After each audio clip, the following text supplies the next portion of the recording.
Hi dears, welcome back to my YouTube channel. ഇന്ന് ഞാനൊരു അടിപൊളി കടല ഫ്രൈയുടെ റെസിപ്പിയുമായിട്ടാണ് വന്നിട്ടുള്ളത്. ചപ്പാത്തിയുടെ കൂടെയും ചോറിൻ്റെ കൂടെയും കഴിക്കാൻ പറ്റുന്ന ഒരു സിമ്പിൾ റെസിപ്പിയാണിത്. എങ്കിൽ നമുക്കിതെങ്ങനെയാണ് ഉണ്ടാക്കുന്നതെന്ന് നോക്കിയാലോ. അപ്പോൾ വീഡിയോയിലേക്ക് പോകാം. ഞാനിത് ഒരു ചട്ടി അടുപ്പത്ത് വെച്ചിട്ടുണ്ട്. ചട്ടി ചൂടായി വരുമ്പോഴേക്ക് നമുക്ക് ആവശ്യത്തിന് വെളിച്ചെണ്ണ ഒഴിച്ചു കൊടുക്കാം. വെളിച്ചെണ്ണ ഒന്ന് ചൂടായി വരട്ടെ. അതിനുശേഷം നമ്മൾ കട്ട് ചെയ്ത് വെച്ചിരിക്കുന്ന സവോളയും ക്യാരറ്റും ഉപ്പും ചേർത്ത് നല്ല പോലെ ഒന്ന് വഴറ്റിയെടുക്കാം. ഇത് നല്ല പോലെ ഒന്ന് വഴന്ന് വരട്ടെ.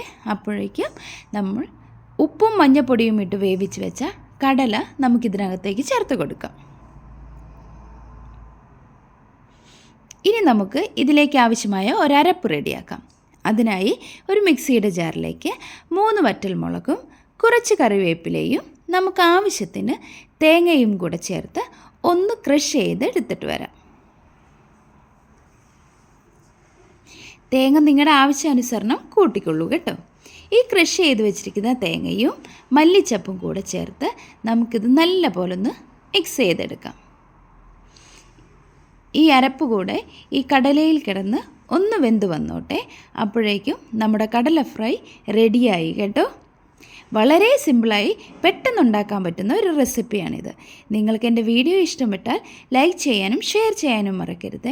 Thank you. See you tomorrow with new video.